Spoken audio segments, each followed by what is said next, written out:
Yeah, it's called Conversations with Jeff, not Screaming Matches. Yeah, you and I do not agree on Calvinism.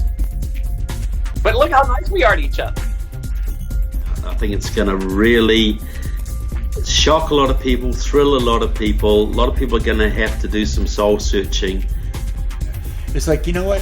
What are you doing? You're spending all your time trying to destroy another Christian because you don't understand what's going on, when you should be out there winning people for Jesus. Right. Thank you for the job you're doing. Thanks for being willing to address these kind of issues. They're vital to the church. I feel sorry for what's coming your way, but God bless you, man. It's a good, healthy conversation, and let's keep growing together in the Lord. People won't change unless they hear the truth, though. And so we need to know the truth, speak the truth, and then the last one I would say is that we need to stay in the truth, no matter what the consequences are.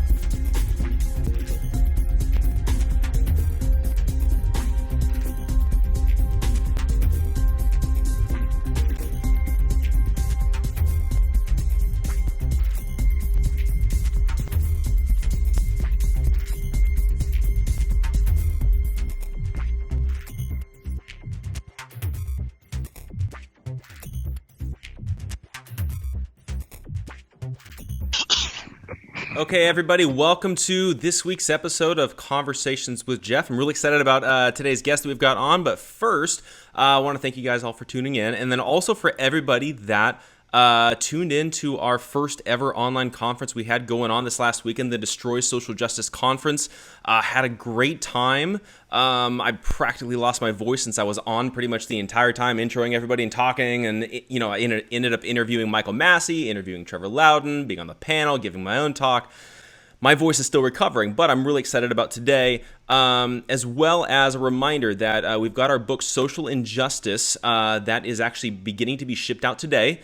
If you guys would like to go ahead and order your copy, you can head on over to socialinjusticebook.com. Got authors like Brandon Howes, Andy Woods, Ken Peters, Mike Spalding, Tom Littleton, all the GK guys. We've got Ken Peters tackling the pro-life issue. We've got a great lineup of authors in that book, as well as Michael Massey writing the foreword. And then over the weekend, we did just announce our second book that we're going to be publishing, which is 5 Steps to Kill a Nation, which is going to be written by Pastor Sam Jones. And we're really excited about that book that'll probably be out this summer. But you guys can go ahead and start pre-ordering that today as well at gatekeepersonline.com/store. So you can get that and Social Injustice, and we can kind of go from there. Really excited about today's conversation. We're going to be dealing with an interesting topic that a lot of Christian podcasts don't really talk about. But I'm bringing on Carl Teichrib onto the show. This is the first time we've been trying to connect for a while, but really excited to have you on and glad we could do this. I'm looking forward to this. You're right. We have tried to connect off and on for quite some time. It's never worked out, but this is good. Yeah, definitely. Now the interesting thing about you, because I've been following you for a while, and I know you recently came out with your book. Was it Game of Gods? Is that correct? If I'm getting the name right? Game of Gods. It's on my list of books to read for 2020, and so I'm really excited to read it. But I feel like a lot of the people around me have been talking about that book quite often. If you could give a quick summary for people, just that, because I feel like with the topic that you're talking about, it's very interesting, but it's very relevant to what's going on today. Oh, wow. Well, it's a thick book. It's a big book. It's what it is, Jeff, is it's a survey, literally a survey of how our worldview has shifted and changed. And along this survey path that I'm taking you on, we explore the shift from the era of Christendom to modernity, the shift that took place during modernity into postmodernism, the tension points, and then I make the case that we are entering another phase. Yes, we still have modernity, the influence of it, and yes, no doubt, we still are living in an era of postmodernism, but I make the argument that we're entering a different era, and that is the age of reenchantment. This looking for, desiring for a sense of wonder, purpose, and meaning, and finding it specifically within creation within nature. It basically boils down to experiencing a Romans 1 world. And so it is an historical overview of how we moved from the Judeo-Christian framework, from the Judeo-Christian worldview, into what we could realistically call a pagan worldview. The book is broken down into a number of sections. Section 4 has 4 chapters. Each of them are quite extensive, taking a look at everything from global governance, because there is an alternative salvation message through global governance. I take you into the history of world order. One of the other chapters goes into interfaithism and demonstrates how that is really a form of spiritual politics. And along the way, in every one of these chapters, I take you to events. I take you to events that I have participated in, that I have gone to observe, to witness, to be a fly on the wall. Everything from United Nations events, global governance events, World Federalist meetings, to interfaith conferences, the Parliament of World Religions, transhumanist events, the Global Future 2045 Congress that took place in New York City, and then to places like Burning Man, because there's a cultural aspect to this that can't be ignored. Yeah. And that's an element that nobody in the Christian world really is talking about, at least not to any great degree. And to break all that down, yes, it's a big book. I don't tell you how to think in the book. That surprises some people. I hold a Christian evangelical perspective that comes out in the book. It's very clear. But at the same time, I don't tell you how to think. I put the evidence before you and allow the timeline of history to show itself and allow you to work it through, for yourself that way. Yeah, definitely. And what's interesting too, just like that kind of strategy of the way you're explaining how you portrayed it in the book is like, I feel like a lot of times as believers, what we do oftentimes is we just go tell everybody this is what to think. And I feel like at a certain point there becomes this wall that comes up, because it's like at a certain point they have to rationalize it and figure it out on their own. So if we can ask the pointed questions, present the facts and that sort of thing, it kind of brings them on this journey to realize, okay, no, this is actually truth and it actually makes sense. Yes, and I'm glad you brought that up. We had a really interesting experience last spring. My wife and I were in a used bookstore. This is in the United States. I'm from Canada, by the way. We were in a used bookstore in a small city in the U.S., and my wife overheard this young man talking about looking for a book on shamanism. And so she stalked him and came alongside and went through the bookshelves, helping him find this book. And she said to him, she says, I overheard you talking about this book. Let me help you find it. And then partway through, she goes, why are you interested? And it ended up forming a conversation, a good conversation. I walked into it a few minutes later.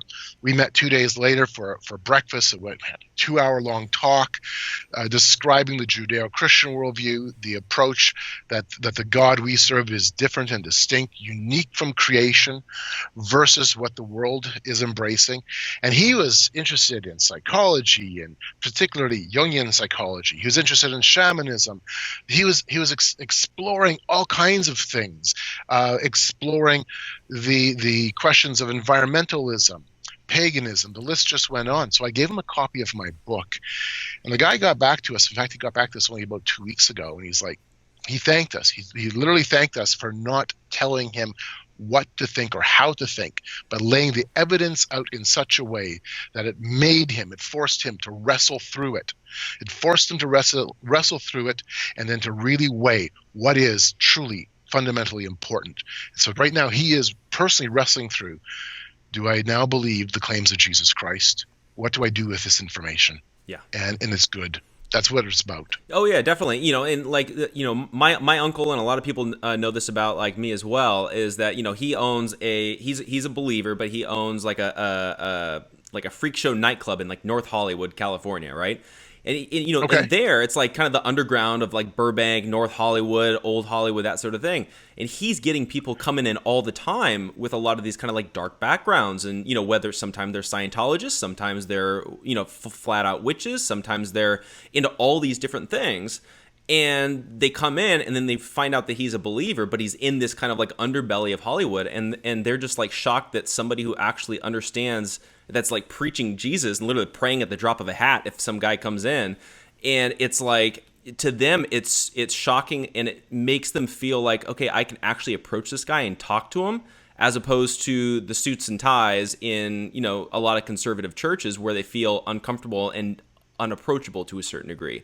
So even just from that perspective, it's like with you, you're going to all these events, and it's like you're right there with the very people that we're supposed to be reaching, and not just saying, hey, no, come over to church first and then we'll talk. Yeah, you know, I'm trying to wrestle through what it means to be an ambassador for Christ. It's one of the points I bring through in my book.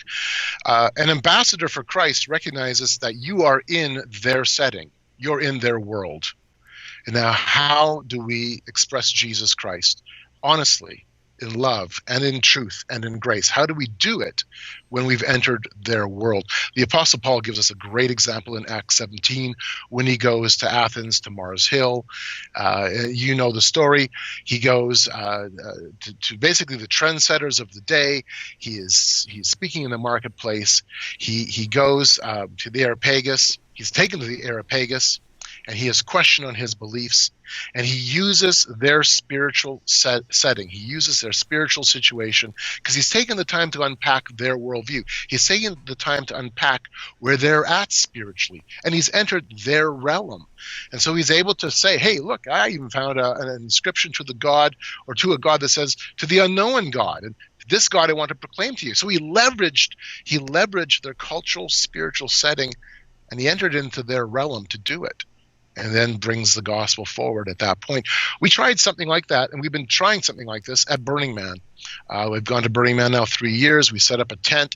We have a sign outside of our tent called Camp of the Unknown God, and it is literally to see, can we bring the gospel of Jesus Christ? Can we be an ambassador for Jesus Christ in what many would be considered to be an extremely pagan setting? Which is really nothing more than a reflection of the culture all around us right now. If we're honest about it, that's really what it is. Right. Yeah. Now, what got you started with going to a lot of these events? Because this is not something that you hear about from a lot of Christians and a lot of believers. And you know, even when you think about it, like missionaries, they're going to like Africa or South America or whatever it is, and you're going to Burning Man. Which out here, I live out here in California. I have a lot of friends, they go to Burning Man. It's never been an interest for me or anything along those lines, but you're like, no, they need to be reached, so you go there. So what was the thing where you're like, I need to go to these events? Oh, wow. Here's the thing, Jeff. I've been working on trying to understand world transformation since the early 1990s. I began writing articles in the mid-1990s. By 1997, I had a Christian author contact me, say, hey, your material is important, your perspective is important, I want to hire you to help write one of my books and do the research, which I did. It was great. It was a fantastic experience. Okay, this is like the late 1990s. By 1997, I realized that I had to take my research one step further. Yes, I'm reading reports. I'm reading materials. I already stepped beyond just reading articles about world issues, and now I was right to the point of contacting agencies and organizations, getting their annual reports, getting their memos, doing whatever I needed to do to gather information as I was wrestling through what I was seeing around me. And really the next step was to start attending, to start going to where change was taking shape.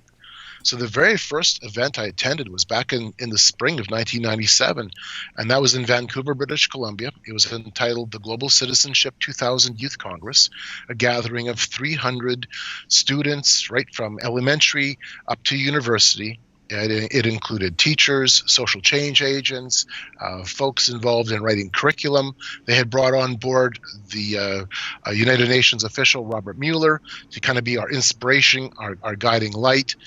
And for 3 days, I was completely immersed in their world. And I realized that, okay, this is research. Be able to go to document what they're saying in real time with no filters, to be able to spend time listening and talking with them around the water cooler, so to speak, to start getting to know them on more of a personal level. And that has been incredibly helpful for myself to be able to weed out so much of the misinformation and disinformation that's out there, and just the noise that's out there in the research community, it's important to be able to go and actually see what's taking shape. That does something else for you too. It creates a sense of empathy, and you realize that these are people. Yeah. These are people. They are seeking something. They're pursuing something. Yes, they're pursuing an alternative spiritual salvation or a redemption plan, but they are pursuing it. And a lot of these people, their intentions, they see it as having a sense of a noble intention behind it, though the direction they're going is literally the road of, or the path of death. It's a dead end. Historically, we know it's a dead end. Biblically, we can see it's a dead end. But by spending time with these people, you realize, okay, they're people. And that's important. That's really important. We tend to forget that in the Christian world. Yeah, well, it's true. I mean, me living out in California and some of my previous work that I've done in the past where, I've been in and around Hollywood, right? And that's one of those things where it's really easy for Christians to say, all of you crazy Hollywood people over there, and you're all of the devil, and you're all this, and you're all that, and there's these stereotypes that are put up. But then you actually talk to a lot of these people, some of the stereotypes are accurate, but at the same time, they're also, you can tell that they're actually people, and they're thinking through a lot of these things. They've got a twisted worldview, and their mindset is off, but when you actually talk to them, you're like, that guy, maybe he's a multimillionaire, maybe he's in every single movie, but at the same time, he's a guy just like you and I. He just happens to have more money. Right. Really, what difference does that really make? They're still a person, And just being around that has really been an eye-opener for me as well. Oh, it is, absolutely. Because then you see them, the very fact that they are, like you and I, they are made in the image of God. We tend to forget that. They're made in the image of God, but they're, like you and I, they're fallen. The difference between them and us is Jesus Christ. Yep, totally. And they need Christ just as much as you and I need Christ. Yeah, no, exactly. And I think that that's the thing to remember is that they're our mission field, they're not our enemy. And when you're going to a lot of these different places, it's people that oftentimes I think Christians write off, as opposed to saying we need to reach them. They may look different, they may act different, but at the same time they got there oftentimes because of sin. What's the point of the gospel? The gospel is we have the answer to sin. That's the whole point. Right. And now, to be fair, I'm going primarily to do research to try to understand how the world is changing. But over the last few years, there's been more of that missional aspect that's been coming out. When I've gone to United Nations and global governance events, World Federalist meetings, it's hardcore politics. I mean, it's not exactly the kind of place where mission outreach becomes a thing, though I have had a few conversations. And that's the important part. You are looking for places and times when those conversations can come up. But I'm going primarily from that research perspective. At the Parliament of World Religions and at other interfaith events, well, they all want to talk about religion. That's what they're there for. Right. And so there's the open doors are all around you if you're willing to take advantage of that. One thing I really appreciated about Burning Man when I've been going the last 3 times is just how hungry people are to talk, to having some serious conversations about spirituality, religion, and primarily as they find out you're a Christian and they're first of all almost aghast that you're even there, like, what are you guys doing here? You can have a good conversation and begin. We use a beginning point, and Dr. Peter Jones works us through very well, oneism versus twoism. And that becomes the point of reference that we often use. Is reality one, God, man, and nature, all sharing a same commonality, sharing the same essence? Or is reality two, God being distinct, different, utterly unique from creation, and everything else? God and everything else. Yeah. Which really is the Romans 1 paradigm. Either we're worshiping the creation, or we're worshiping the creator. And so that's the perspective we have tended to take in some of our conversations. It's been really good. And then going to pagan events, because Burning Man is, I would qualify Burning Man as being middle pea-sized pagan. If you want to use the idea of three levels of paganism, small p paganism is just a general worldview that the world around us already has. Middle p paganism would be movements and even religions that look to either elevate the higher self, look to elevate creation in some respect. It could even include things like Eastern mysticism, whereas large p paganism is the intended religious expression of the worship of creation, and that is things like Wicca and witchcraft and Druidism and heathenry, which is, paganism, the large p paganism, the religious expression of that is literally a religious nature. That's something that the pagan community is very clear about. We are a religion of nature. So I would put Burning Man right in the middle, because there is no set boundaries or definitions that are given to you. Everything is happening, and you meet all kinds of people. Yeah, and I can imagine that those conversations are just like fascinating when you're getting a lot of these people. Especially what's interesting too is that I've noticed around certain cults and certain mentalities and people with some of those mindsets, when they're in those beginning stages, I feel like a lot of times those are some of the most fascinating conversations, because they're still impressionable, kind of going either way, and they're open to kind of anything and everything. Whereas when you get into the, like you would say, like let's say the third level, they're very dogmatic, pretty hardcore, things like that. But so when you're dealing with like Burning Man, do you feel like people are writing you off as a Christian and as a believer, or do you feel like they're open and receptive and like, okay, that's interesting? Yes, definitely the second. We've only had a handful of occasions where people have written us off. Last year we had a group of campers behind us that came from Denmark. When they found out we were Christians, they wanted nothing to do with us. In fact, they wouldn't even look at us for the rest of the week. They had to go by our tent every day, and they wouldn't even meet our eyes. So that was really kind of interesting.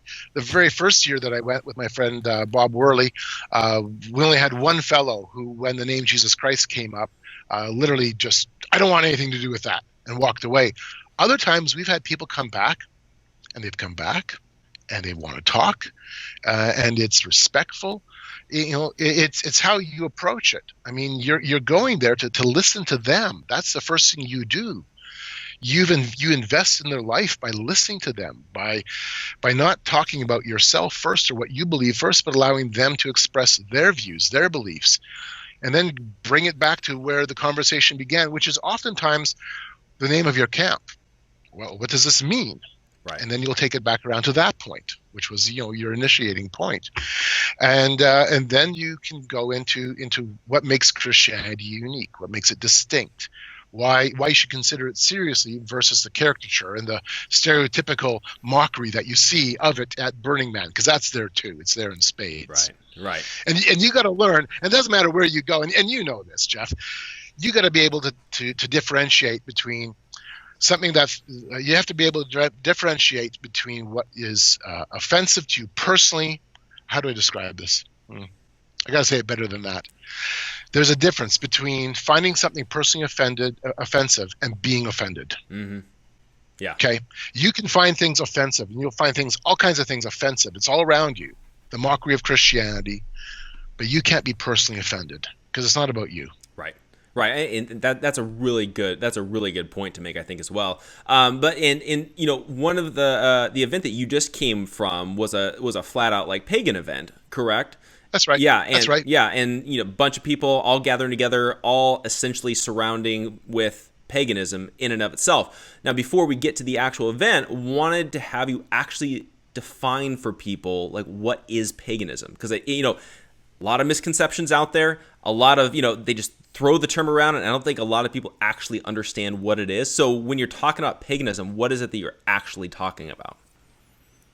In this respect, it is the religion of worshiping nature. Nature is the focal point, and primarily through the worship of a goddess or other deity that reflects or personifies nature. And so you're looking at Wicca, witchcraft, which are not the same. They are similar. They interlock. There are differences, and people don't realize that there's a lot of difference within the pagan community.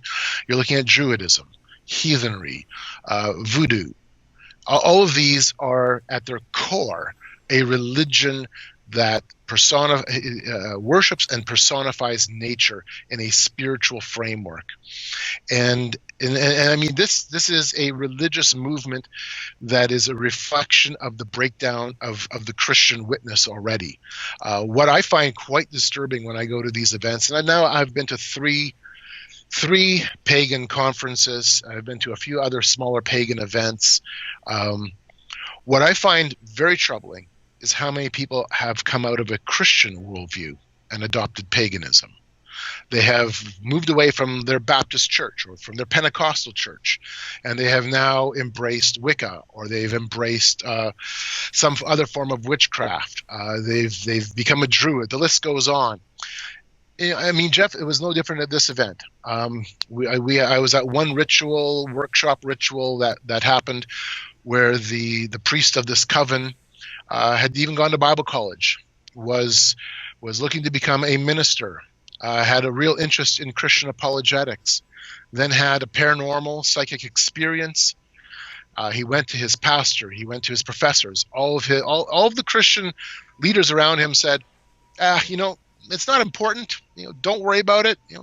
Those aren't the kind of questions we want to talk about. And so he went looking for answers because the Christian community wasn't going to give him answers. It wasn't that the answers weren't there. Yeah. We just don't want to talk about it. Mm-hmm.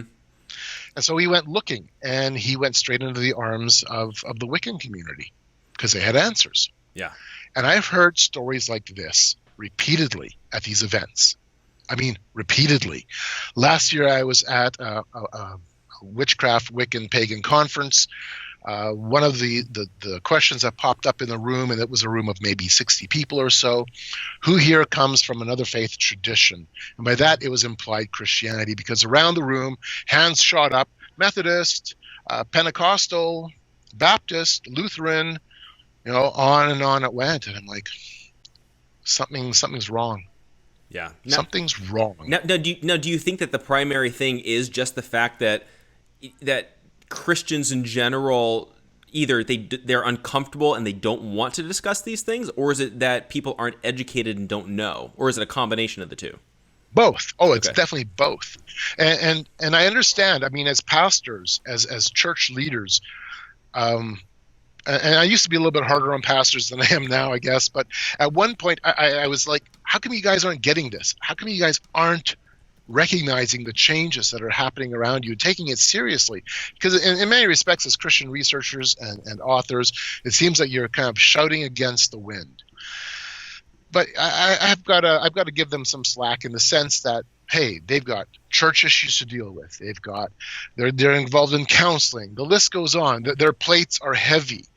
They don't have time necessarily, and I get it, to go and explore, okay, what's the pagan community doing specifically, or what is the transhumanist community doing?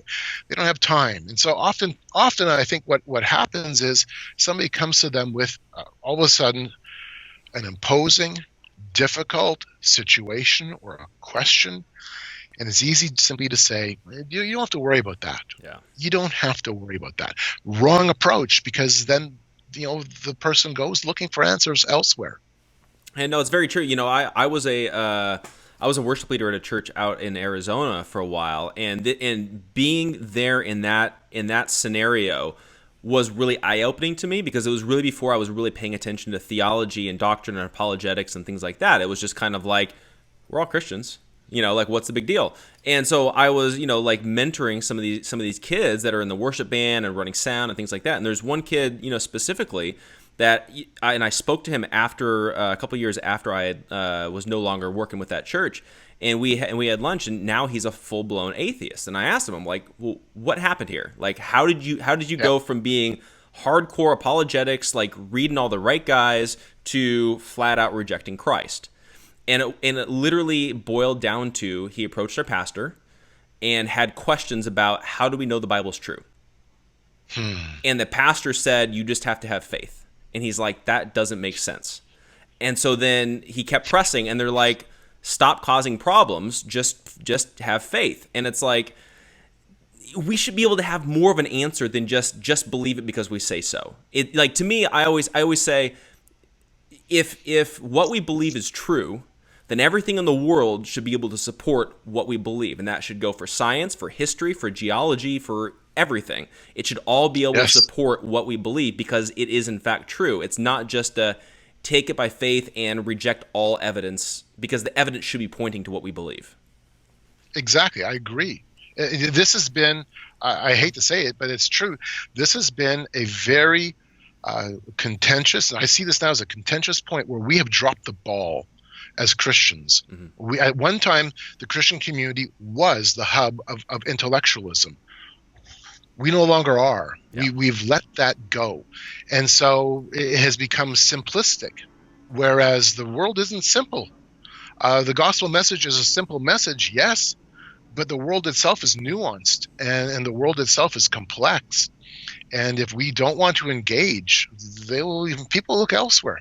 Yep. No, it's very true. And one of the other things that has really stuck with me too, and there was a documentary that came out, and a lot of Christians say like, don't watch it. That's a bad documentary, all that kind of stuff. But it was Bill Maher's Religulous, and I remember watching his documentary, and he's asking Christians specific questions that, in all reality, we should be able to explain, and they literally have no idea, like how to answer these things. And you're sitting here and you're like, okay, we get it, but Bill Maher's an atheist, very anti-God, very anti-Christian, anti-religion. But at the same time, these questions should be very basic. Like, how do we know that God created the earth? How do we know that the Bible is true? Like certain things where it's like, these are like basic Sunday school answers, and people don't understand. And I think to a certain degree, there's just a lack of training and teaching, like apologetics and understanding our faith. There's a lot of self-help and make you feel good in church. And it's like, maybe we need to kind of go back to the whole apologetic side of things. Yes. The other thing that I hear within the pagan community from former church attenders, former they would have confessed to been Christians, is that there is an experiential aspect in the pagan world that you can't get anywhere else. Specifically, you can't find that within Christianity. And how do you then, as a Christian, argue when you hear somebody say, well, I have a much more transformative experience when I'm engaged in Wicca or when I'm engaged in Judaism? And they're right. In fact, this is one of the things that struck me listening to some of the academics within the Wiccan community talk about how we are an experiential movement, and this is something that Christians can't compete with. And what hit me was, you're right, we can't. We're not supposed to. That's actually not what we're about. Whether you have experiences or not do not determine what is true. Yeah. And so we are not engaging at that level because we don't need to engage at that level. And I think it's important that as Christians, we're able to say, hold on, experiences, they have, there's an important part of our human experience, an important part of the human life, but they don't dictate what is true. Right. What is true stands on its own. And we're not here competing at the level of experience. And that, I think, is a problem within the Christian world, where we use our experiences now to justify our positions that we hold, where those all of a sudden become the litmus test for what is true, is our experiences. Well, if all of a sudden your experiences fall short, or they aren't as transformative as, let's say, some other experience, even the Burning Man experience, how now do you deal with that? That's one of the things that has come up when I've been at these pagan events, and again, it happened here at PantheaCon, where I was in San Jose last week. Some of the discussion about how this is an experiential, experience-based religious movement. We feel it. We feel the energy. We feel the interaction with spirits. We have now this complex relationship that's unfolding in real time, and we're part of it, and it's deep and it's connected. And the Christians don't have that. It's more of a bland, you sit in the pew, you don't have those experiences. And in my mind, I'm going, hold on, it's not about the experience, it's about what is true. And I think one of the reasons that I think even Jesus, when he talks about how an adulterous generation seeks after signs and wonders. One of the problems is when we're seeking after signs and wonders, and that becomes our litmus test, is that takes away from the fact that what we're supposed to do is trust God, period. Yep. Regardless of what we experience. Yep. Regardless if it's good or whether it's crap. Do you trust God? Period. Yeah. Yeah, you know, that's even reminding me of Jesus after he rose from the dead, and he was talking about how, you know, those who have faith without seeing are essentially more blessed than those who have to be proven, you know, right there as well with his presence and that sort of thing. And that's an interesting thing as well with the whole experience. But also at the same time, I wonder if this whole search for experience is what's really been leading to the explosion of the extreme, like, charismatic side of things, but then also a lot of the contemplative prayer and a lot of these kinds of things where it's like it's like everybody's trying to incorporate these experiential paganistic rituals and practices and trying to absorb it into Christianity as a way to keep people Christian, let's say. But but at the same time, it's still they're pursuing the experience, not necessarily the truth. Right. And again, I'm not saying we don't have experiences. We can, we do. But we have to be very careful. We have to be very discerning about where those experiences come from. Some of those experiences, even within the pagan world, flat out are neurochemical experiences. It's endorphins. Yeah. It's adrenaline. And we tend sometimes within our religious communities, whether it's the pagans or even you put it in our own lap in the Christian community, where we'll all of a sudden have a phenomenal encounter in worship or whatever it is, and we have neurochemicals cooking off, and all of a sudden we're attributing that to the Holy Spirit, and we have to be really careful. We have to be discerning. Again, I'm not discounting experience. I'm not saying we don't have experience. We just have to be discerning and recognize that your experiences are not the litmus test for truth. Yeah, definitely. Now with this latest gathering or convention that you went to, which was dealing a lot within the pagan world and that sort of thing, what was kind of like the focus of it in general? Was it just overall paganism in general, or was there like a specific like focus to it? Oh, good question. We have to back that up just a little bit.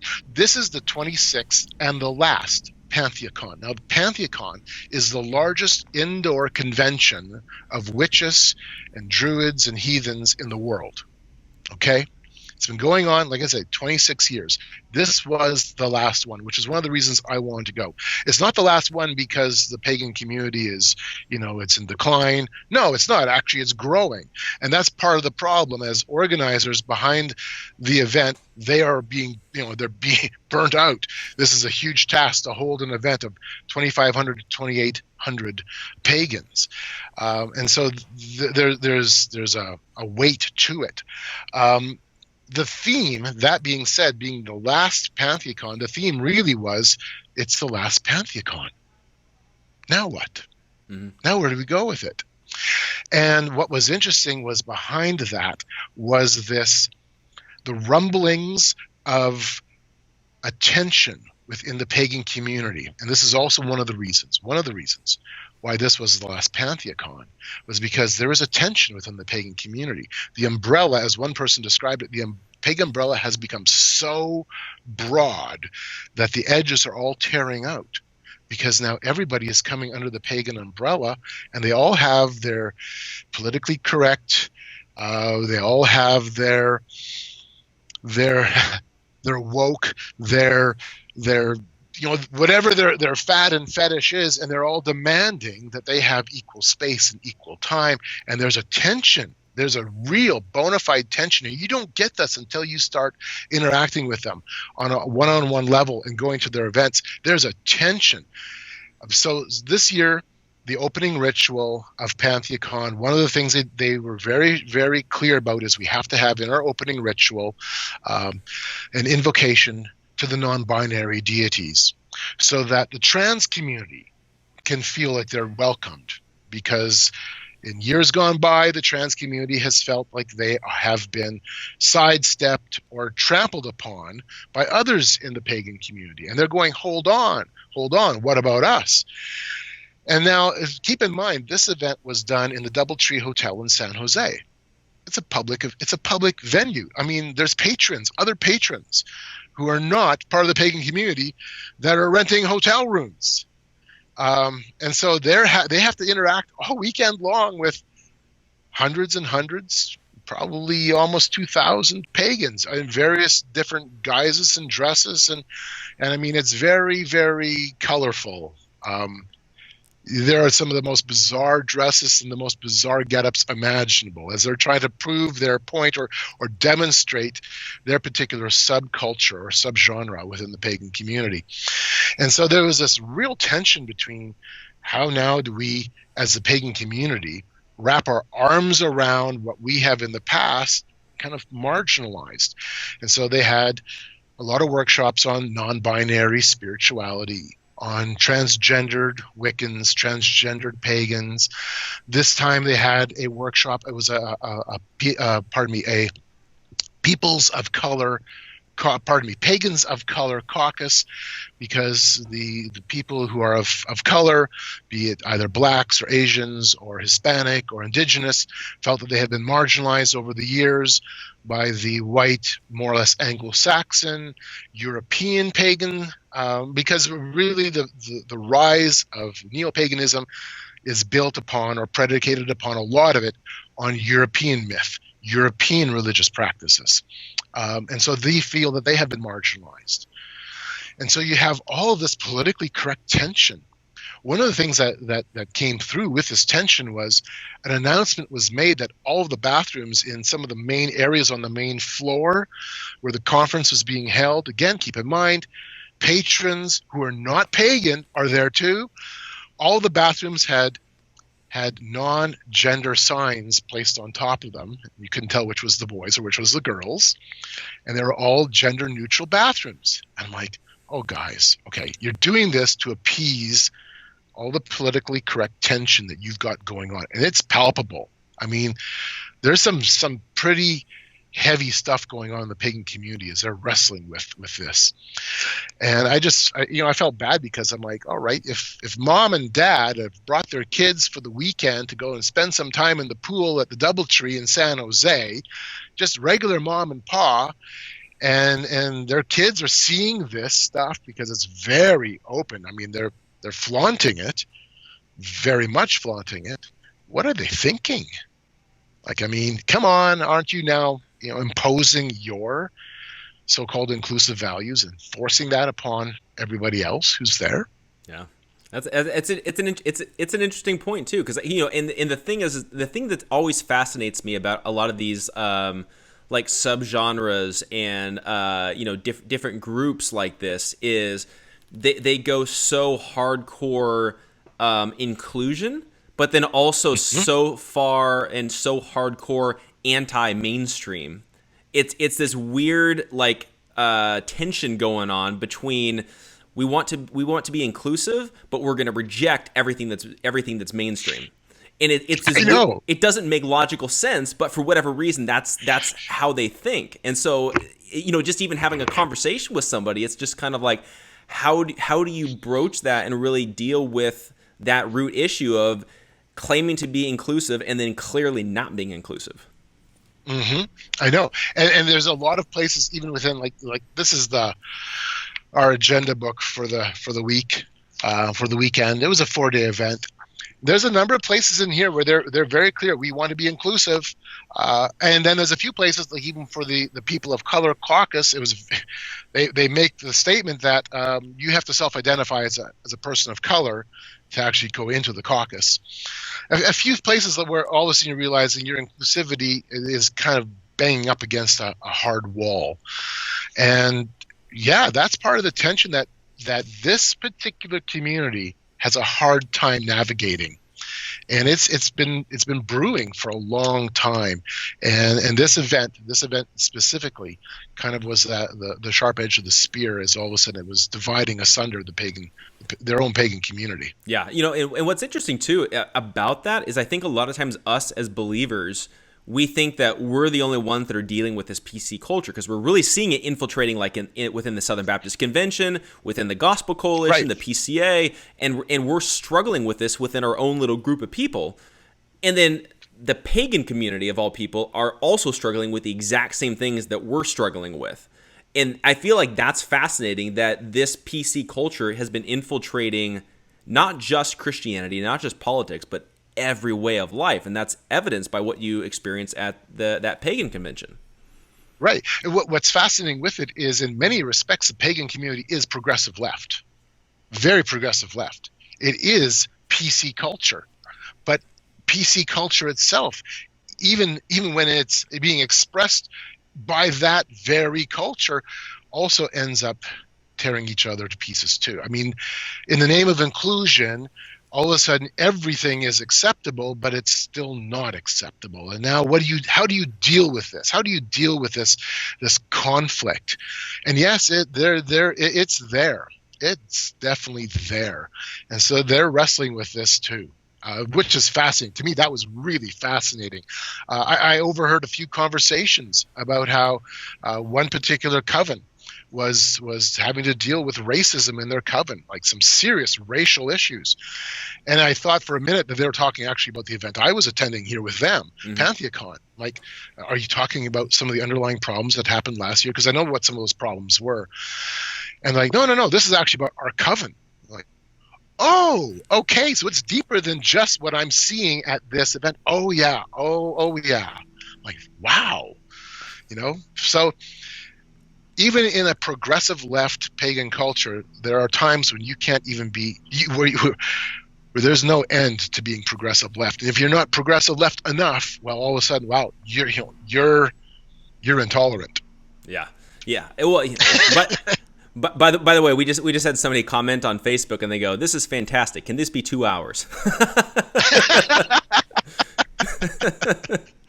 So, I feel like again, part of even just like that question itself is like, this is a whole other world that I think to a certain degree, what's fascinating to me as I'm listening to you explain what's going on is, on one hand, it's so anti-Christian, it's so like foreign to a lot of what we're dealing with. But then at the same time, it's almost relatable because they're struggling with the same things that we're seeing the church struggle with.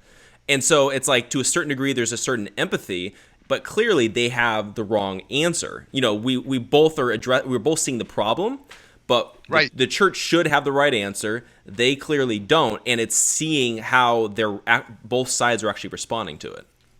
Right. Exactly. Yeah.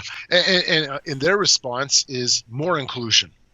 Even more, which heightens the tension even further.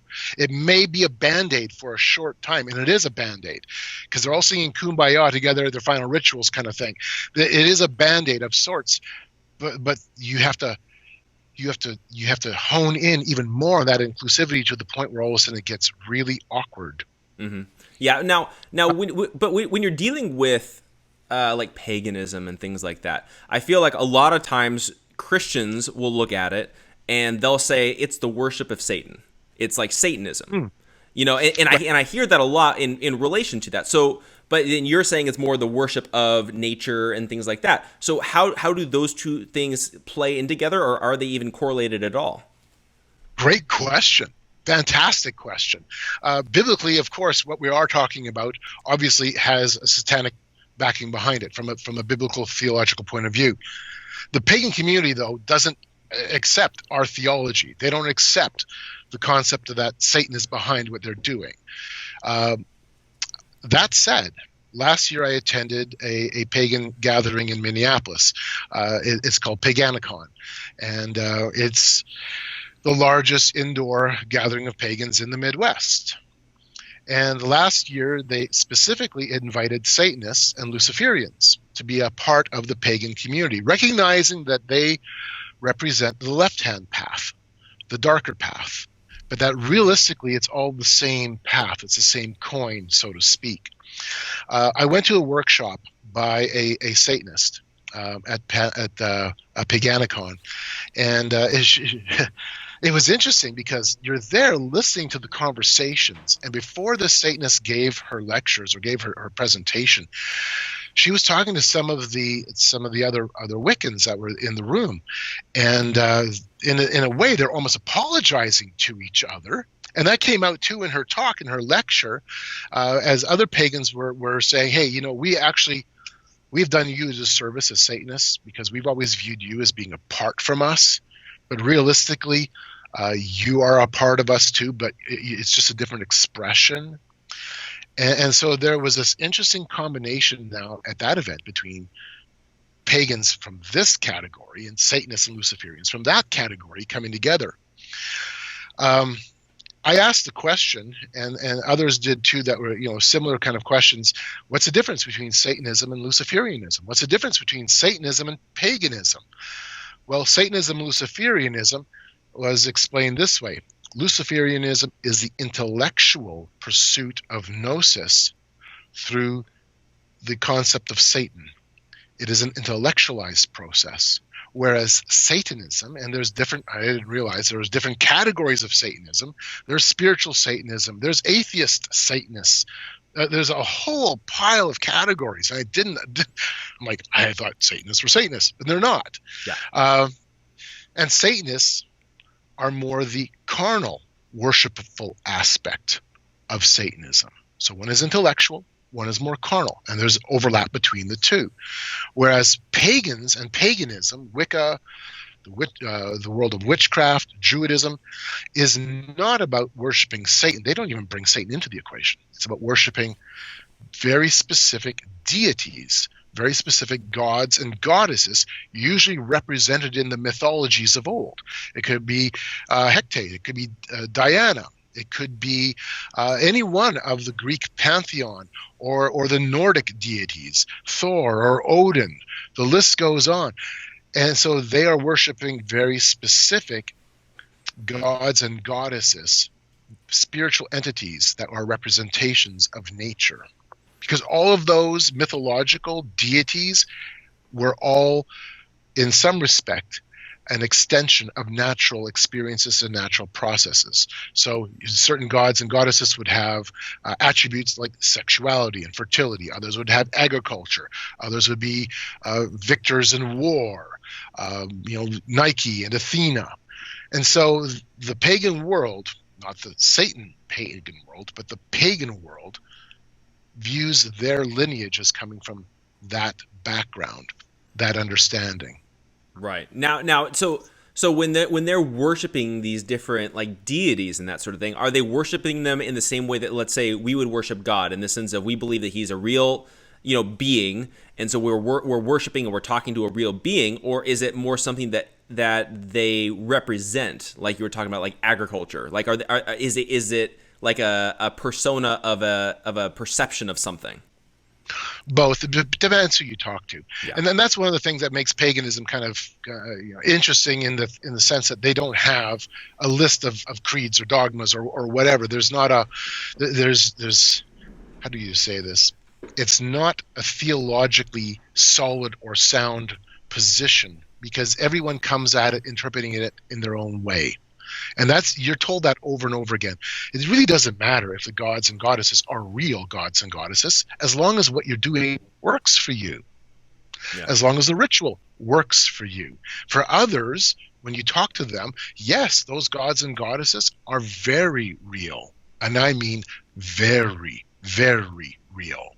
One of the workshops I went to was on spirit marriages. The idea of cultivating a bonded, contractual relationship with a spiritual being, and how very specific gods and goddesses had approached these pagans and said, we would like to enter into a marriage contract with you. And then what that all looked like, how that was all arranged.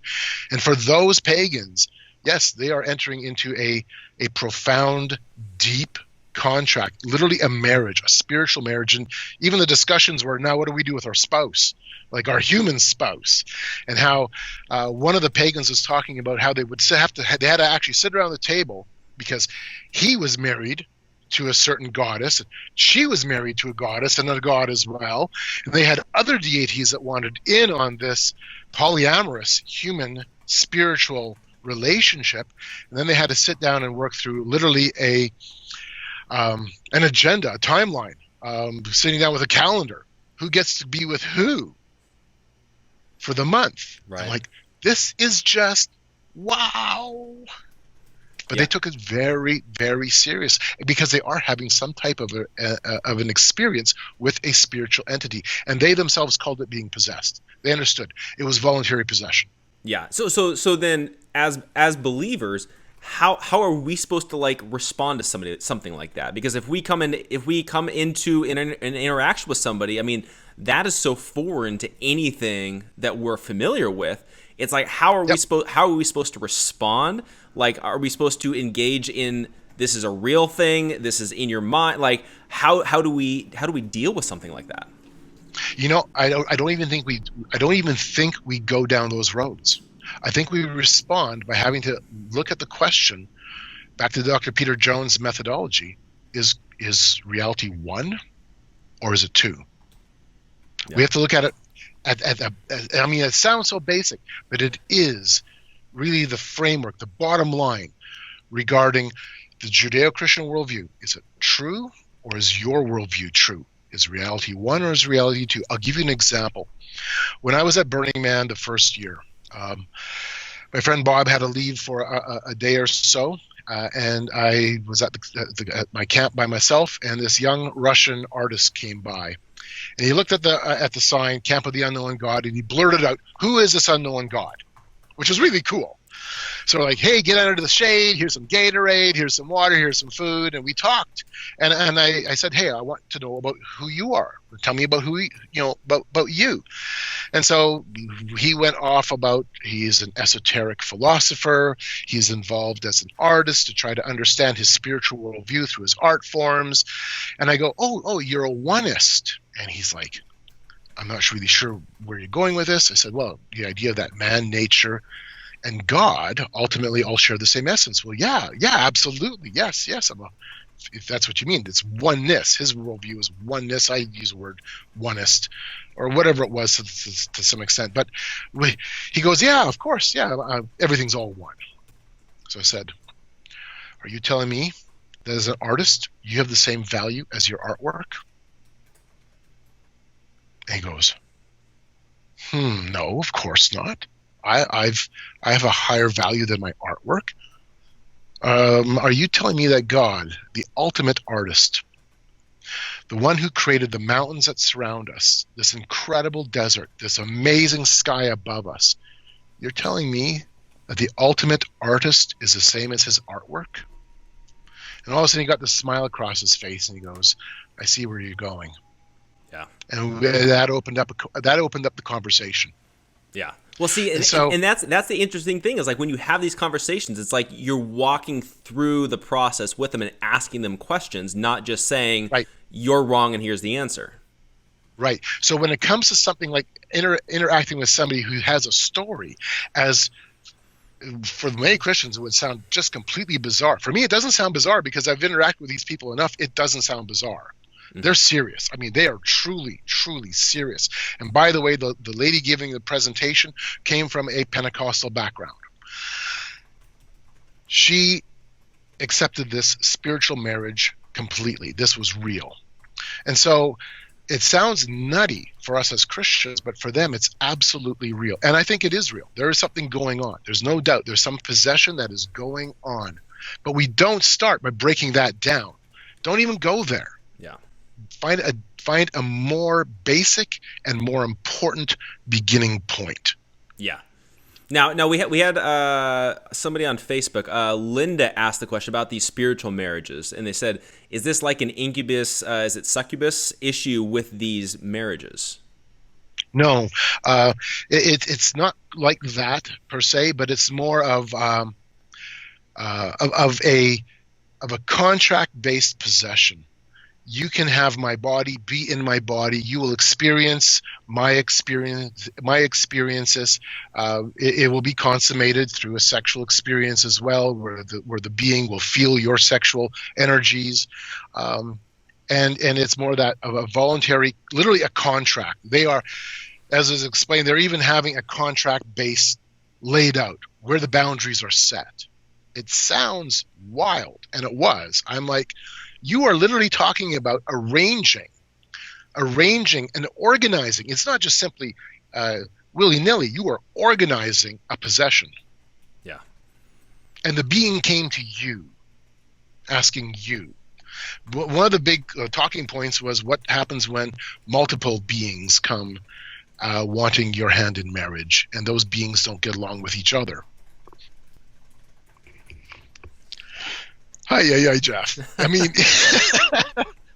for myself, I mean, I have to be there with a straight face. Not that I would even crack a smile at this, because this is a really serious subject. But there are times I'm hearing stuff where I'm going, "Oh my word, really? This is what you're thinking?" Yeah. But at the same time, yeah, this is serious. These people are engaging in some real serious stuff. Yeah, well, and I think that that's really where, as believers, we were kind of talking about this earlier as well, is where does truth lie? And Right. and I think that that's going to be the most important thing that I think that we need to understand as believers is the truth is truth no matter what our experience is. And I think a good example of this would be like if you go to a theme park, right? And you go on a ride. Your experience is that this ride took you to outer space. But did you really go to outer space, or was that just your experience? And I think that that's something that we need to remember, is that you can have these experiences, and even the experience like what you're talking about with these spiritual beings, they're real experiences, but that doesn't make them right. Exactly. And I think that that's something that we need to remember, is that it's not just all about what you experience. Or this, if you experience a spiritual being, they could come to you and approach you and try to, come up with some sort of relationship or whatever it is. That may be really happening, but that doesn't mean that's something you want to do. I know. No kidding. Yeah. It's like, no. Yeah. Oh, thank you. Yeah. Well, what's interesting too is because I've spent enough time in this community just interacting with them is how that sometimes ends up becoming a very how do I say this? It becomes an experience of bondage. Yeah. Where now they're held in a contract, in a bondage relationship with those entities. Breaking free is not always easy and doesn't always happen. That is one of the questions that came up at a workshop I was at on a very specific ritual, a very specific rite, which invokes. It's called the drawing down the moon, which is a point in time in a ritual where you are possessed. You are involved in a trance possession. And what happens when you can't shake that deity out of the person who's now being possessed in the ritual? One of the other workshops I went to, and that wasn't at this one, it was at a different conference, was on spiritual discernment. Where do we go? How do we find spiritual discernment in this world of multiple entities making multiple demands, all kinds of different messages coming our way? And what was disturbing, and I've got the paper, the handout sheet, what was disturbing at the end of the paper was the 1-800 number, hotline number for mental health, and another 1-800 hotline number for suicide prevention. Yeah. Because that's where you end up having to go if things just don't work out. Where do you go? And all of a sudden, you are literally in a form of bondage, real bondage. Because I believe as a Christian that these are real entities, and they don't have your best interests at heart. Right. No, that's very true. And I think something else that I think we need to I want to kind of take a look at as well is a lot of these ideas and these practices and things like that are, obviously in a very watered down version, are in our culture and they're in entertainment, and we see it very influential. And at what point is that like a very strategic thing, or is it just like an outpouring that's very prevalent in, like, let's say like in Hollywood, and so thus it's going into the film and the movies and that sort of thing? Or is it more of an intentional, like we're trying to influence people to go down that path? I think it's both. I think it's both. And I kind of bring this out in my book, Game of Gods, a little bit. The terminology is occulture. Christopher Partridge, who's a professor of religion, brought out that term. And occulture is where the culture becomes so enamored in what would be considered an occult worldview that will permeate into the generalized culture. Movies with themes that will resonate with the paranormal or with witchcraft. There's definitely the Hollywood version of it. I mean, everybody goes right away to Harry Potter. And in the workshop that I attended on the mainstreaming of paganism, Harry Potter came out.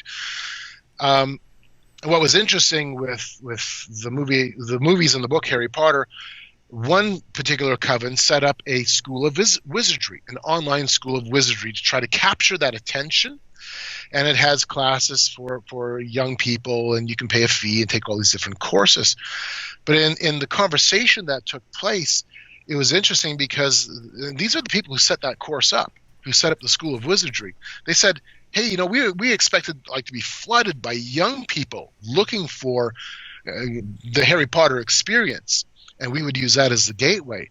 And while they were coming, it was mostly adults. It was more adults coming than children. I'm like, that is interesting. Yeah. I mean, what's the dynamic behind that?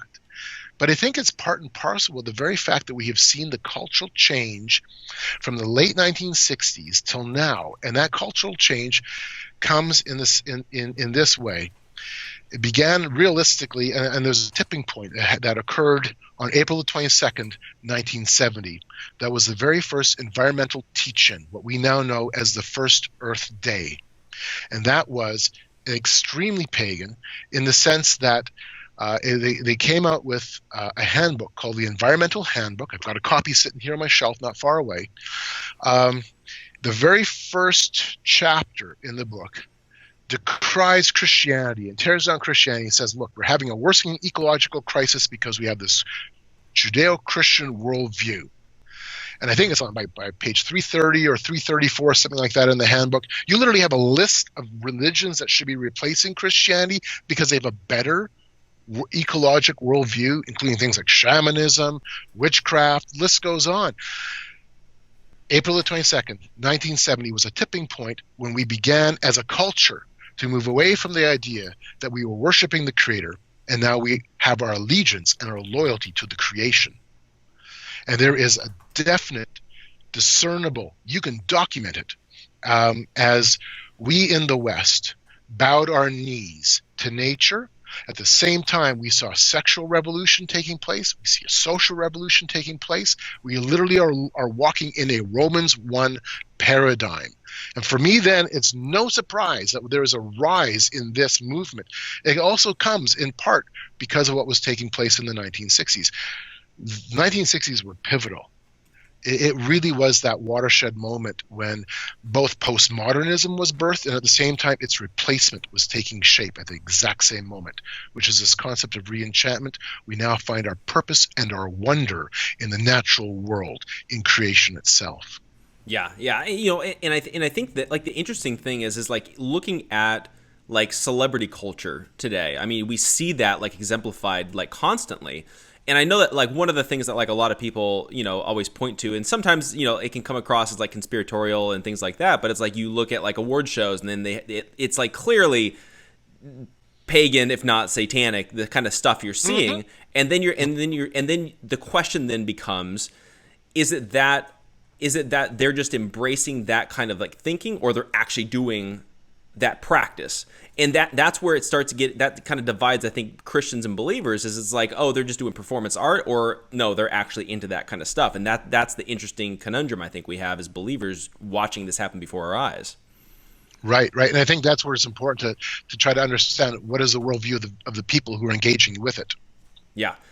And so then I think as we kind of come back full circle to a certain degree, and we're looking at, okay, so if we're engaging with the world around us, and we're looking at it through the prism of the gospel, we're looking at it through the prism of evangelism, and so we as believers, we're supposed to be going out into the world preaching the gospel, essentially. And we need to be lights shining in darkness, not just lights in our own little churches and completely separate.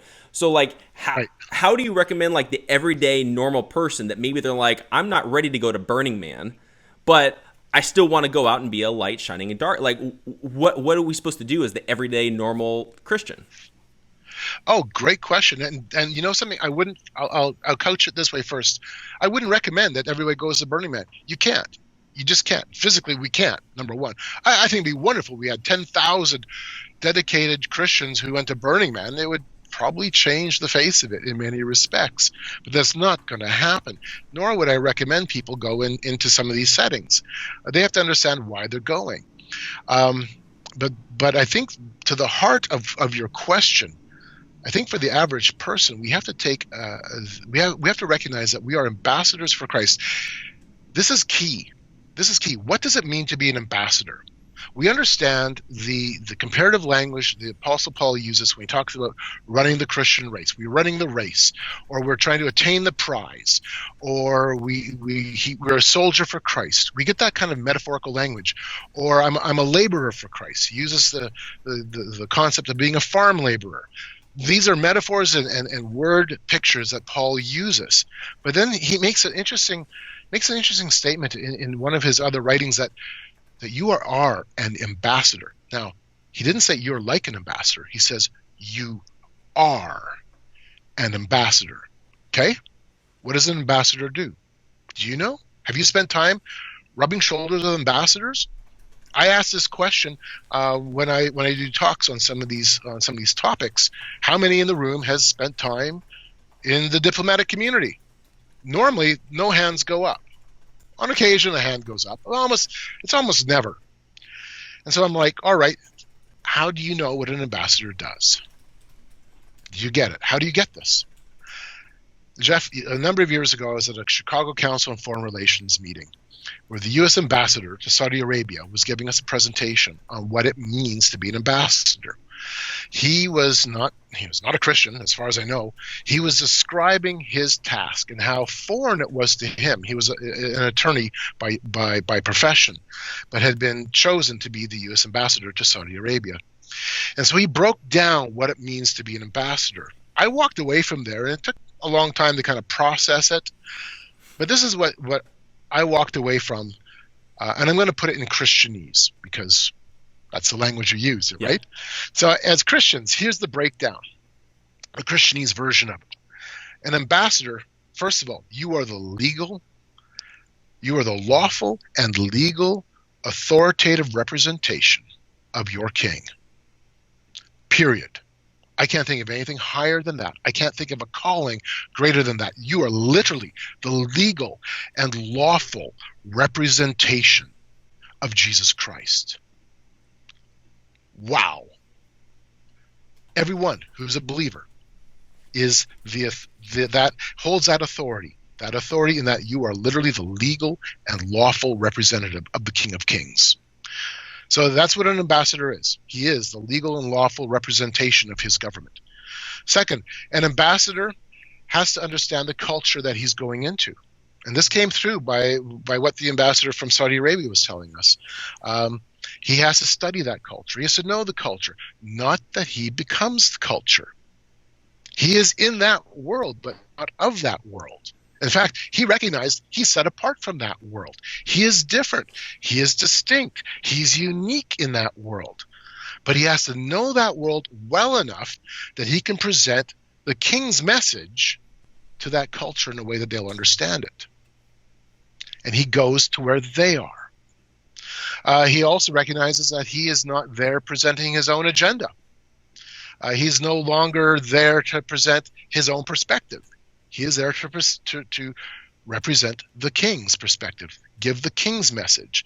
And he will subsume his own interests to make sure that he is dedicated to the interests of the king. These are all things that I broke down from listening. I could break down from listening to this diplomat give his presentation of what it means to be an ambassador. Boy, does this sound like something relevant for our time today? Yeah.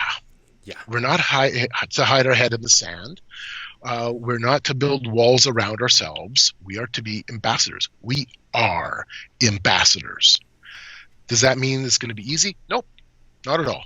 Ambassadors often are placed in very hostile, very tense, very conflicting situations, and they are. But that's what an ambassador does. You are the legal, lawful representative of your king in the culture you find yourself in right now. Right now. So for you, where you are in California, for me, where I am, for wherever the people are who are listening, wherever you are, right here, right now, you literally are that legal and lawful representative of Jesus Christ. It could be just to your own family. It could be to your neighbor. It could be the next time you go to a bookstore and see somebody reading a book on paganism or the New Age, and do what my friend Dr. Adair, who's a fellow from Indiana, he's passed away now, but he would go to used bookstores and he'd walk up to people who are reading in the New Age section, and he would just very casually say, "Hey, so do you believe what you're reading?" And he'd use that as a point to open up a conversation. In fact, that's how he found me. I was doing research looking for some books on the New Age, and he walks up and he's like, he thought I was a New Ager. It's like, do you believe what you're reading? I looked at him. No. Oh, well, then why are you reading this? Had a great conversation. We became good friends. Yeah. Just practical small things, but understanding where our position is. And that means every single believer is an ambassador. Yeah. And I think it's important too to remember, and I make this point, quite often as well, is that, with the Great Commission, it does say we're supposed to go. And I think that one of the things as well that I think we get wrong in the American church is that evangelism is now inviting your friend to church. Right. And it's bringing the world into the Christian world, as opposed to we're supposed to be coming into the church and then being sent out into the secular world to preach the gospel. And I think that that's an important point that's missed a lot of times, is we're supposed to be going, not telling them to come to us. Right. I think the purpose of the church, and there's many purposes of the church, but I think one of the primary purposes is to equip the saints, to equip the body of believers. It's for worship. Yes, it's for the corporate worship together, being together, but it's more than that. It's to equip the body so that we go out. Yep. Yeah, definitely. And now, if people want to be following you and be reading your research and keeping up on what you're doing and the crazy places you're visiting and all that kind of stuff, how can they do that? Probably the best way is through Facebook, Facebook and Twitter. You can find me on both both platforms. You can go to my website, gameofgods.ca, because I'm from Canada. It's .ca, so check it out, gameofgods.ca, and you can read excerpts of my book, and my bibliography is there. A bunch of other stuff is there too. Well, I would just encourage people, definitely check out the book too. Game of Gods is a really comprehensive resource, extensively documented. I make sure of that. I have 1,800 footnotes in the book, pointing you to all kinds of resources, all kinds of material that will, I'm making the argument also just even through the documentation that what we're talking about is real. Right. It's legitimate. And let's pull our heads out of the sand, because as we keep our heads in the sand, well, number one, we can't breathe. Number two, we don't know what's even around us, the good, the bad, or the ugly. And third, something's exposed, our rear end's exposed, and it's getting kicked. Mm-hmm. Pull your heads out of the sand, look around, quit reacting, and start responding. Yeah, definitely. So yeah, everybody, I highly encourage you, keep up on what Carl's doing, read his research, get his book, that sort of thing. I'm going to be reading his book this year. It's on my list for 2020. And then for everybody as well, remember that like all of these shows are going to be on Facebook, YouTube, SoundCloud, iTunes, all that good stuff. The videos will be available for about a week, and then they're going to roll into our membership program over at GateKeepers. So you guys can head over to gatekeepersonline.com for more information on that. But Carl, thanks so much for joining me and having this conversation. I really enjoyed it. It's fascinating to have these talks on these topics that a lot of Christians don't actually dive into. So it's just fascinating to me to really get into. Well, thank you, Jeff. We've been trying, like I said, right in the very beginning of the show, to do this. So this is good. The timing was great. Yeah. Thank you so much for letting me on your program. Of course. Thank you. And then for everybody as everybody else out there as well, I believe I'm going to be back on Thursday. Another live episode of Conversations with Jeff. Going to be having on Pastor Greg Locke, who just spoke at our conference over the weekend as well. But going to be having him on Thursday. So make sure you tune in for that, and we'll see you guys on Thursday.